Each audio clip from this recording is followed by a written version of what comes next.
Putin destroza las decisiones tomadas por los países occidentales en su intervención en el Foro Económico Oriental en Vladivostok, en el Lejano Oriente. Refiriéndose al tope del precio del petróleo planteado por los países del G7, señaló que esta es una decisión absolutamente estúpida. Putin continuó diciendo que si los socios de Rusia toman decisiones de naturaleza política y violan los términos de los contratos de suministro de energía, entonces Rusia no cumplirá con sus obligaciones en virtud de esos contratos. Putin señaló que si van en contra de los intereses de Rusia, y son intereses económicos aquí, no se va a suministrar nada, ni carbón, ni gas, ni petróleo.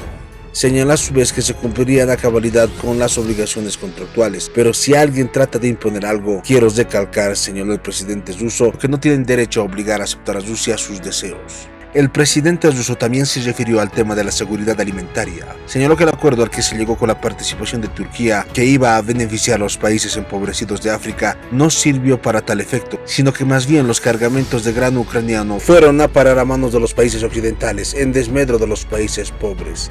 Escuchemos sus declaraciones. Sin embargo, después de la epidemia llegaron nuevos retos, también de carácter global, que amenazan a todo el mundo. Me refiero a esta fiebre sancionaria del Este y sus intentos de imponer a otros países los modelos de comportamiento, privarlos de soberanía y someter a su voluntad. Nada sorprendente ni nada nuevo, es una política del Occidente colectivo que se ha llevado a cabo durante decenas de años.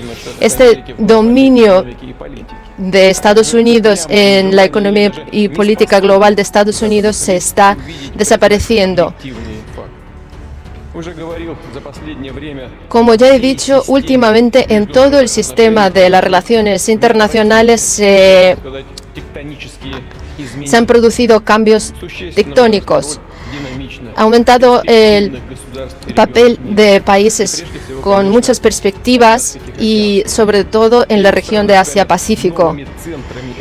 Estos países ahora son los nuevos centros de crecimiento económico y tecnológico, puntos de atracción para personal y producciones. A pesar de eso, los países de Occidente tratan de mantener este orden mundial que responde a sus intereses y hacer que todo el mundo viva según las reglas que ellos impongan, las reglas que ellos inventaron y que incumplen a menudo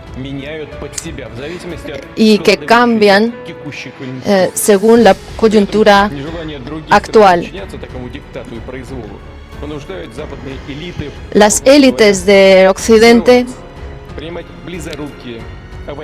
tratan de tomar unas decisiones aventureras tanto en la política como en la economía, y todas estas decisiones no responden a los intereses de otros países, sobre todo también a los intereses de sus ciudadanos.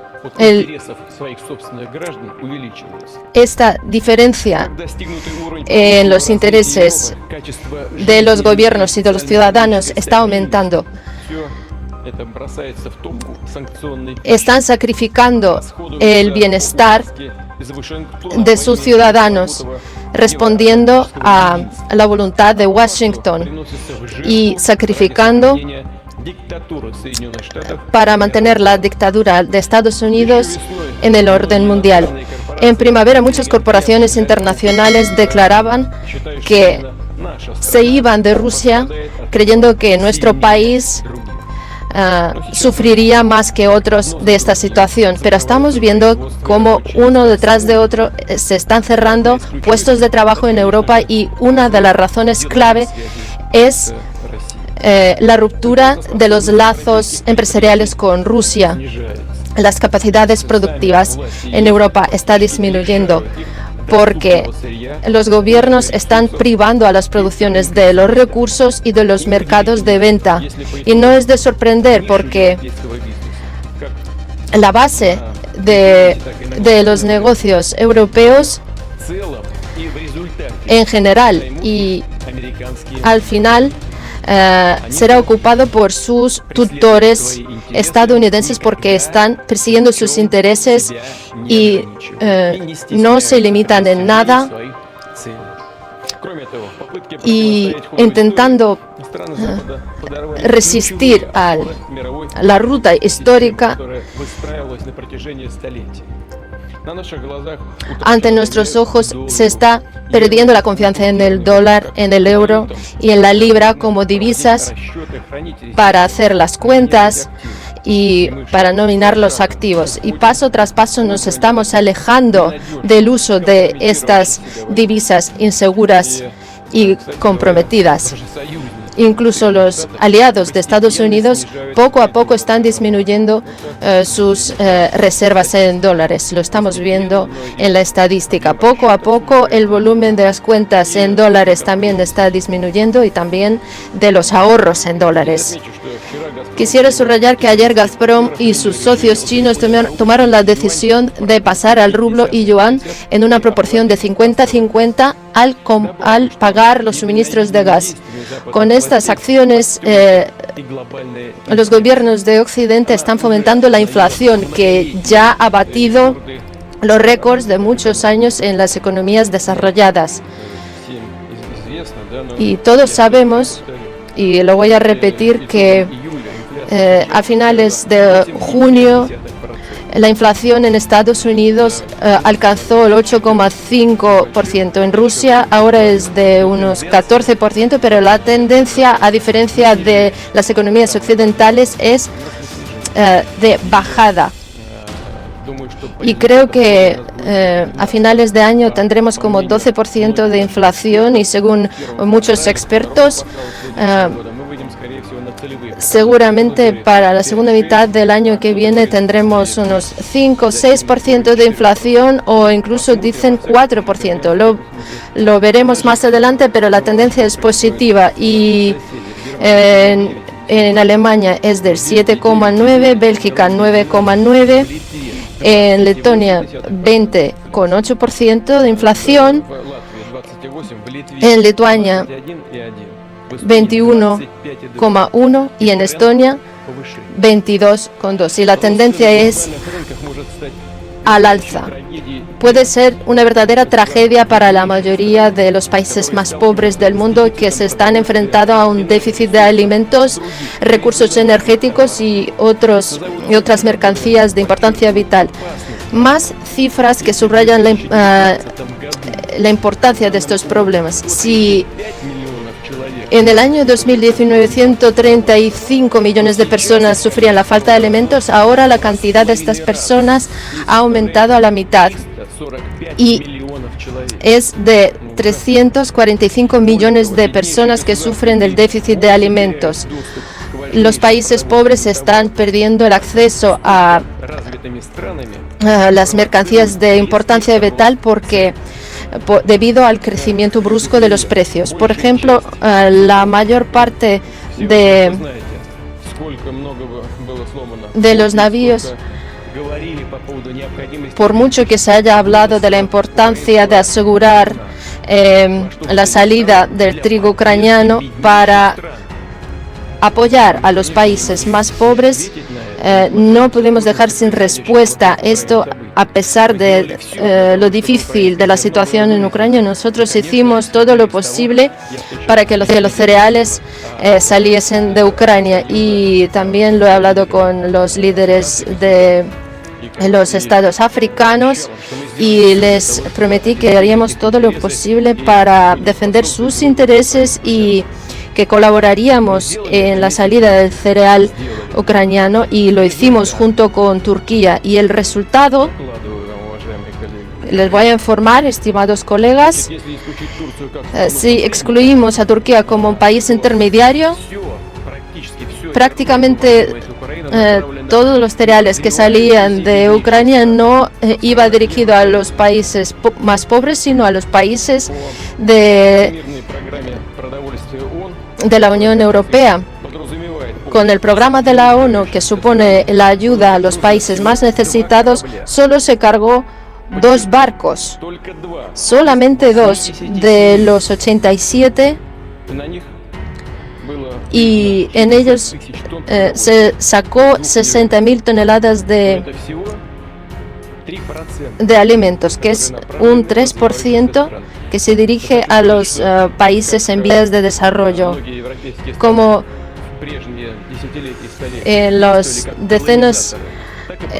los últimos 10 años, los países desarrollados actuaban como colonizadores y lo siguen haciendo, nos siguen engañando. Y es evidente que con una postura así, la crisis alimenticia se irá agravando en el mundo, muy a nuestro pesar, lo que puede llevar a una catástrofe humanitaria nunca vista. Y quizás sea hora de reflexionar, de limitar los destinos de estos envíos de cereales. Lo hemos hablado con el señor Erdogan y sobre todo para ayudar a los países más pobres. A esta situación llevaron los pasos tomados por Estados Unidos y Gran Bretaña, que se están preocupando por el bienestar de sus propios ciudadanos.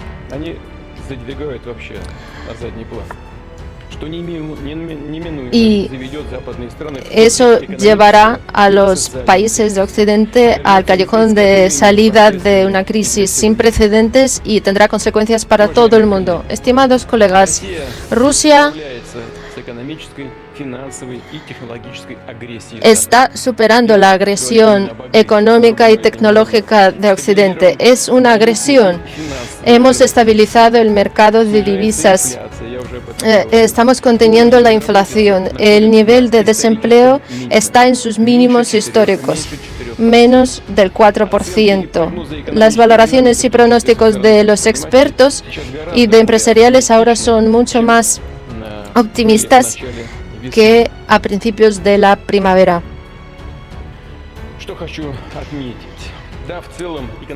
En general, la situación económica se ha estabilizado, aunque también estamos viendo problemas en una serie de esferas y regiones, en empresas concretas, sobre todo en aquellas que dependían de los suministros de Occidente o importaban allí sus mercancías.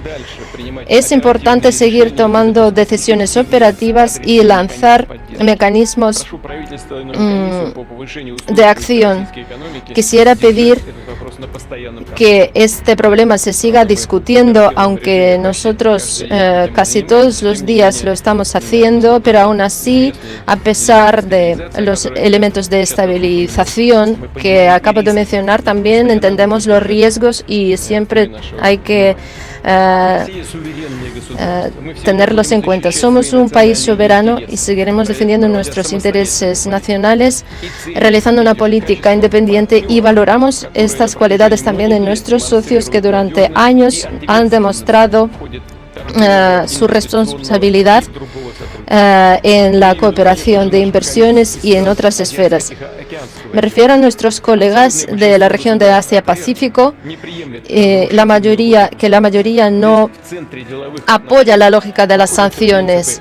Nosotros nos basamos en los principios de beneficio mutuo de la suma de los esfuerzos, y en eso tenemos una ventaja para el desarrollo sostenido de la región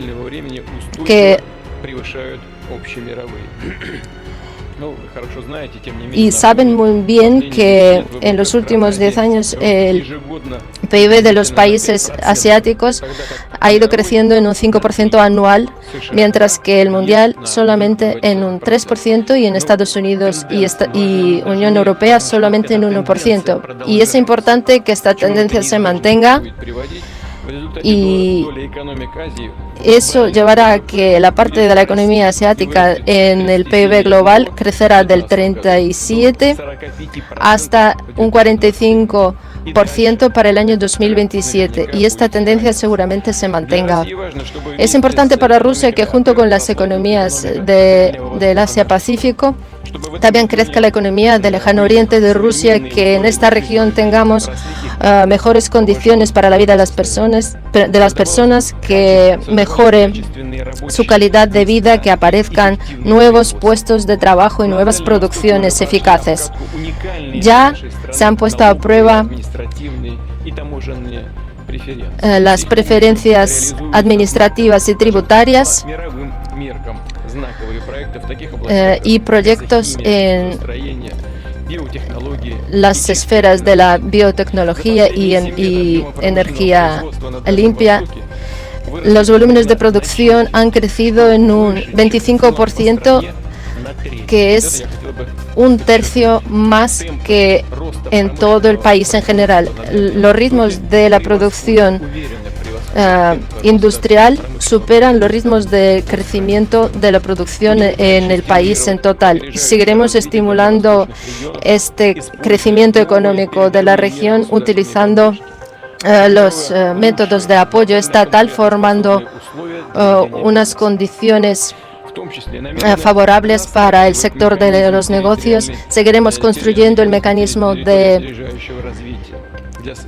crecimiento territorial para los proyectos conjuntos con otros países, creando un clima favorable para atraer a Rusia las últimas tecnologías y producción en el lejano oriente con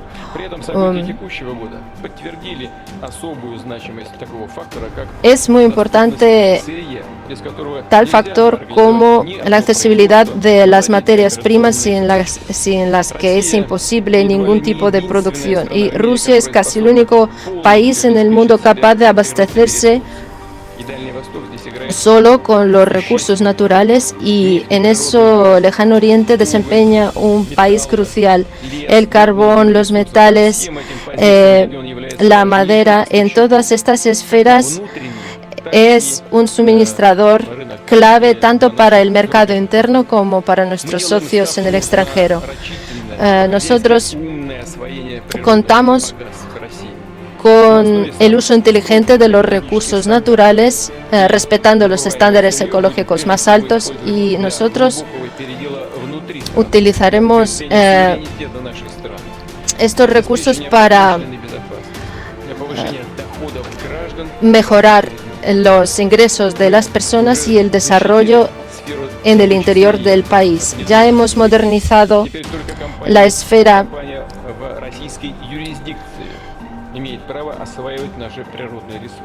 de los recursos naturales. El Ministerio de la Naturaleza, contando con el apoyo de otras organizaciones, ha trazado la importancia de la economía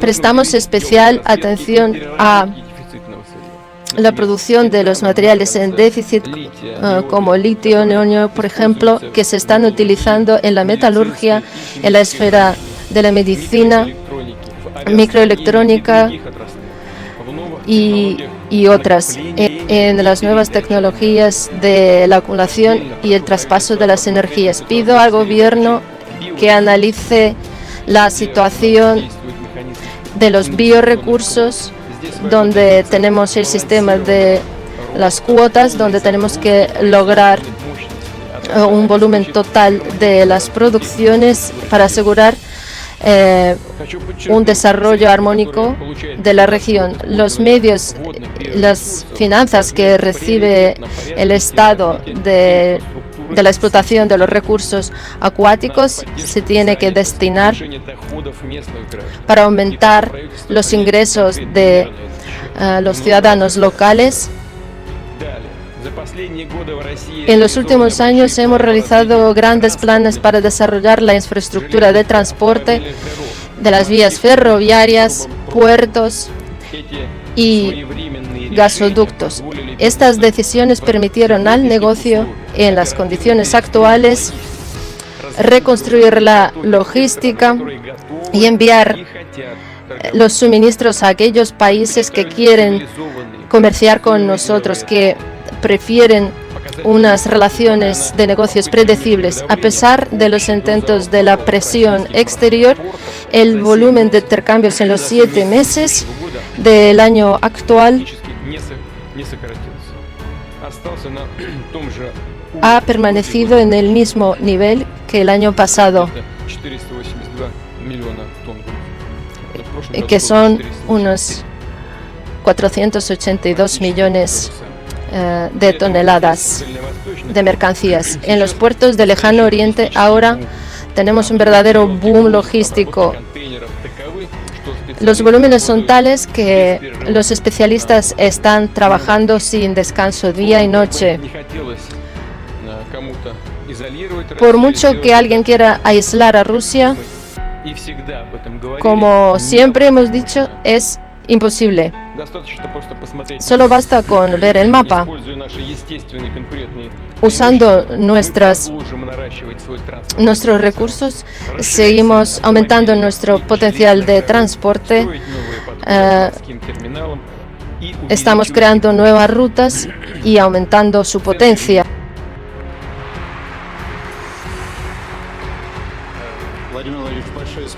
Muchas gracias, señor presidente. Me pareció no he oído ni una palabra sobre Ucrania en su discurso. Sí, tiene que darle al botón. ¿Acaso este país pertenece a la región de Asia-Pacífico? Aquí estamos hablando sobre los problemas de la región. Estamos en el lejano oriente de Rusia. Si les interesan los problemas respecto a esta región. Sí, claro, porque estamos a unos 7.000 kilómetros de la zona de combates, pero notamos la influencia de esta situación aquí en el lejano oriente. Hemos visto también una repercusión económica, por ejemplo, cuando se han ido de Rusia los productores bancarios, y también tenemos el aspecto moral, cuando en las familias y los familiares discuten entre sí, dejan de hablarse a un y otro lado de la frontera. Y en cuanto a nuestro país, a partir de febrero del 2024, ¿qué es lo que ganamos y qué es lo que perdimos como país, en su opinión?